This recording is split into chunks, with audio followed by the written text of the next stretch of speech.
No matter what day you're going through. Mr. Goldsmith.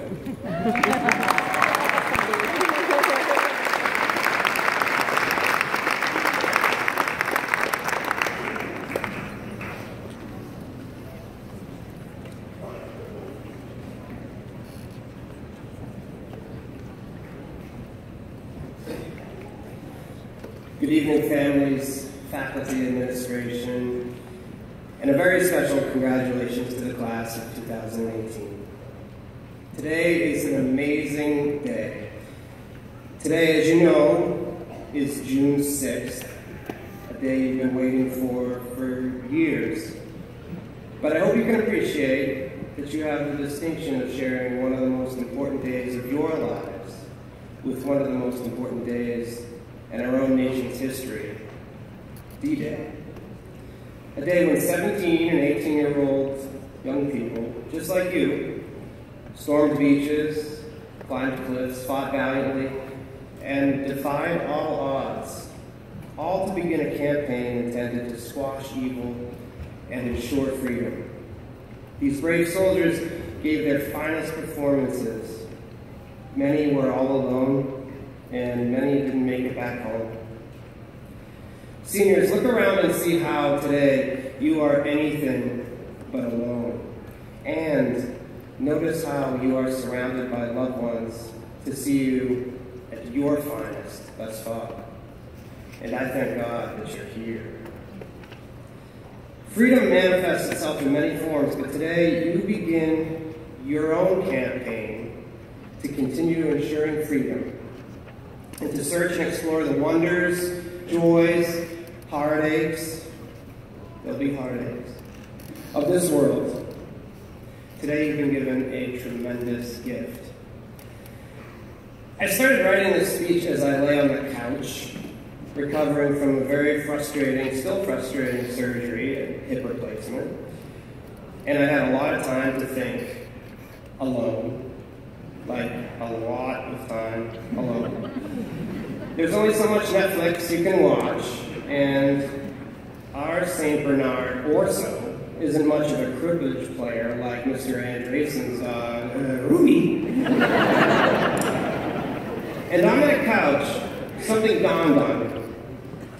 At Winslow High School over the past 4 years, we've talked a lot about data, numbers, problem sets, SATs, FAFSAs, GPAs, IEPs, ASVABs, APs, LMNOPs, and every other new buzzword acronym. But you know what we never talk about? Love. Love is awesome, and I really think it's okay, necessary even, to talk about love here. Every single day I see this building, well, Winslow High School, not here. I'm sure this is good too. Bursting with love everywhere. Graduates, show people that you love them. Tell people what they mean to you. So do it now. Turn to the person to the left of you and rub their shoulders. Love is important to me, and I'll do almost anything for the people I love, even if it means writing and recording a song about my 7-year-old daughter's alter ego, Bella the Half-Wolf. And yes, you can find that on YouTube. If you've had me for English or public speaking or creative writing, and most of you have, you know I've told you lots of stuff. Lots of stuff. But there's still a lot I haven't told you. And there's a lot I haven't told a lot of people. You've heard many of the cancer stories. For those of you who don't know, I had lymphoma during my senior year of high school. And here's one you've never heard, and one that I don't tell that often. When I go to Boston each Tuesday to New England Medical Center for chemotherapy, they have this room at the end of the hallway called the treatment room. I never found any treats there. It was a place for kids to hang out in recliners, love seats, couches, etc. while you got your chemo. You could watch movies, play on a Nintendo Game Boy. Google that later. always sat in the same place. There was this wooden rocking chair, and on the back headrest of the chair, there was this brass plaque with an engraving that read simply, "Holly Cobra, he loved to rock." I asked some nurses. All I was ever able to find out about him was that he was a 5-year-old boy who died of leukemia the year before I arrived at the hospital, and he loved to rock with his mom. His parents had donated the chair in his memory. I was so inspired by this, and I wrote a song about that little boy. It was probably the 3rd or 4th song I ever wrote. I was just getting started. And I played at concerts and coffee houses many times, and people have told me that they really loved it. But I've never shared that song with the mom or dad. In fact, I have no idea who the mom and dad even are, or who they are, where to find them. Such a simple thing, Holly Cobra, a boy I never knew, became sort of an inspiration for me. A sort of drive to push myself and reach for greatness. For him. He helped me appreciate the beauty of each day, but he also became a sort of reminder of the importance to tell people how you feel about them and how they've affected your life. He still is that inspiration sometimes.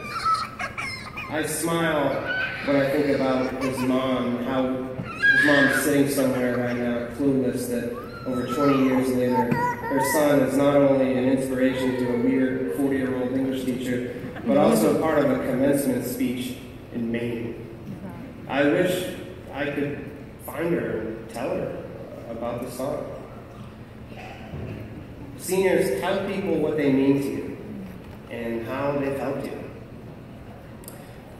But I don't mean to bring everybody down. There's a lot of joy that came from that whole experience too. You have to laugh at the tragedies of life or you're just going to go crazy. I'm so very blessed that my best friends today were the same best friends I've had since kindergarten. Can you believe that? Can you believe anyone would want to hang out with me for that long? I can't. During one particularly rough chemotherapy stretch, I was in the hospital for over 2 weeks, and my friend sent me a gorillagram, which is essentially exactly what it sounds like. This guy in a gorilla suit came to my room, delivered balloons, and sang a song or something like that. So this guy, I was having a lot of tough issues that week. It was a bad time during treatment, and I'm trying to think of a nice way. I was absolutely drugged out of my mind. And some of the drugs that they had to give me gave me all these hallucinogenic kind of side effects. So there I am lying in bed, and in walks this gorilla holding a flock of balloons, and he says, "I hear you're not feeling well." And I'm like, whoa, and I'm starting to scream. And not wanting to frighten me, he goes to take off his gorilla mask to show me that he is a real gorilla. But now I'm freaking out even more because I'm looking at like a half man, half gorilla. And I'm totally freaking out. I'm screaming. And all the guy wanted to do was give me some balloons and sing his cute little song and be on his way. But before he could do it, there was this army of nurses dragging him out of my room. And he's just yelling, "I can feel better!" And then the nurses injected me with something, and I don't remember anything else after that. I love telling that story. I love telling people how great the things they do are. I love making people laugh. And over the years, it's become more important to me to take healthy risks and to tell people you love them, and to tell people what they mean to you, tell people the effect that they have in your life. Many of you know I used to write and perform a song for the senior class each year at graduation. And one year I wrote a song, and I played this at the Project Grad concert, if any of you were there. And it's called "Didn't I Tell You?" And fun fact, the song was the montage song for the 2009 Stage Presence for Dancers, or as I like to call it, DVD. So if you have that, you can hear it. The song was one of my favorites. It's one of my favorite songs I've ever written, and it's about telling people how you feel about them. I hope I've had somewhat of an effect on your life, as you have surely had one on mine. And so in no particular order, I'd just like to tell you a bit about how you've done that. Chris Jakes, whether you know it or not, you're a natural leader. You get down on yourself too much. You are a very smart kid. Very smart. Believe in yourself more. Haley Ward, how you manage to stay so humble and genuine amidst your exceptional academic and athletic talents and accolades is inspiring. Colette Latendress, you have one of the best laughs I have heard. And whether you realize it or not, you have got a tremendous gift of working with people. Consider this as you continue your studies. Joe Vigu, beneath that burrito demolishing exterior, there is a soft side of you. I know the depth to which you value and love your family. Continue to do this and teach these values to your children. Madison Roy, never stop giving your mom 20-second hugs at Chipotle, because as time goes on, 20 seconds will have the emotional feeling of a lifetime. Jade Freeman, you taught free art classes and paint nights after school. In your quiet and unassuming way, continue to bring your radiant art to your community and make the world beautiful. Tristan, there are few students I've encountered who know the value of hard work like you do. Your ethic and drive will bring you success. And you look amazing in a hat. Jacob Susie and Logan Dentz. I had the two of you in 9th grade. I taught this class as freshmen to about 28 of them. A class of 28 at the end of the day. It was lovely. I had the two of you in 9th grade, as you know, and back then I thought the future was doomed. The amount of growth and maturity I've seen in you two has been nothing short of amazing, and it has been an honor to teach and get to know you two wonderful young men. Cassie Demers, you have more athletic and academic talent in your left thumb than some kids have in their whole bodies, and you probably work harder than most of them too. It's time to start believing in yourself. Jake Warren, Jack Morneau teaching you how to order hot lunch this year is only the beginning of a world that awaits. Brother, come, join Mr. Keenan, Mr. Wickman and I at an Asian buffet. A whole galaxy awaits you. Ryan Gagnon, I admire the way you take initiative and grab a hold of the situation. I'm not talking about being a starting quarterback. I'm talking about not only giving yourself the nickname of RG, but also staying true to yourself and literally being the only one in the history of the school to call yourself that. Lucas Porter, on Valentine's Day, you bought flowers for girls who weren't your girlfriends, just girl friends. You did this just out of the love and respect you have for the young women you admire. I think that's simply awesome, and I think some of these guys here should take a page out of their playbook. Nick West, like I wrote in your letter of recommendation, there aren't too many students I've seen evolve like you through the years. I'm proud that my son considers you one of his role models, and I hope he starts making the connection that in addition to playing hockey, you also mow your grandparents' lawn every week. And Callum, maybe you'll start copying that trait too. You know, which would be great. Ashley Deneen, I love the way you speak for those who cannot speak on their own and volunteer all your time at the animal shelter. But actually, if I ever see you actually pushing a cat around in a stroller, I will pretend I don't know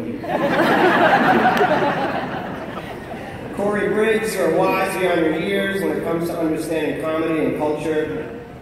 You laughed and seemed to get all my jokes. I don't know if this is a compliment or not.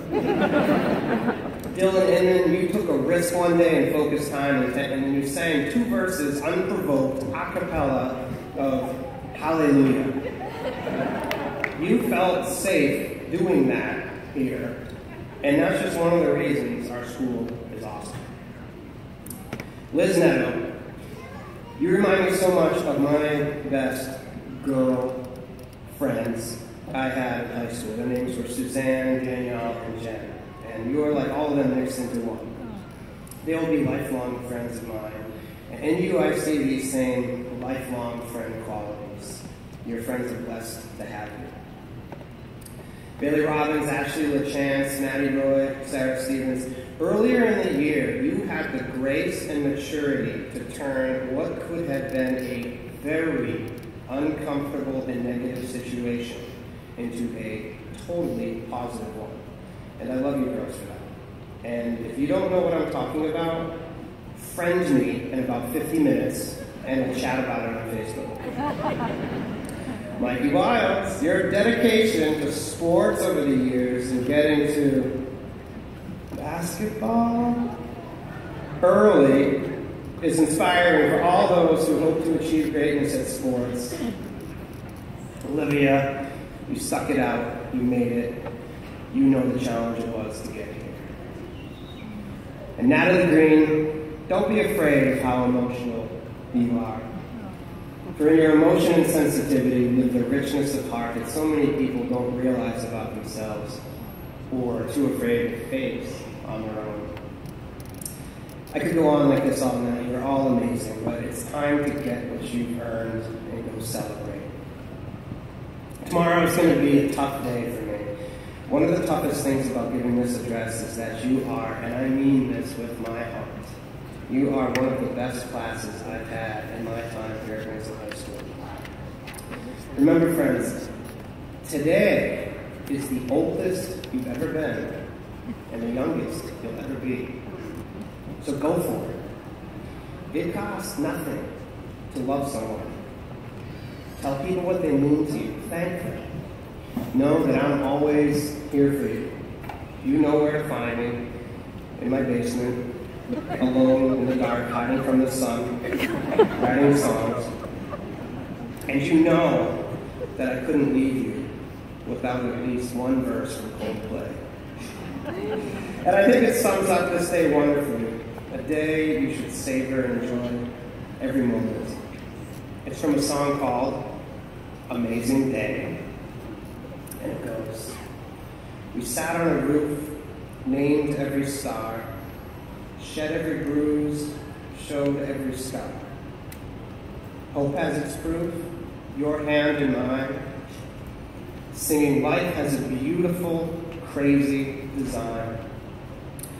And time seemed to say, forget the world and all its weight. And here, I just want to stay. Amazing day, amazing day. Today truly is an amazing day and you're an amazing class. Congratulations and thank you very much.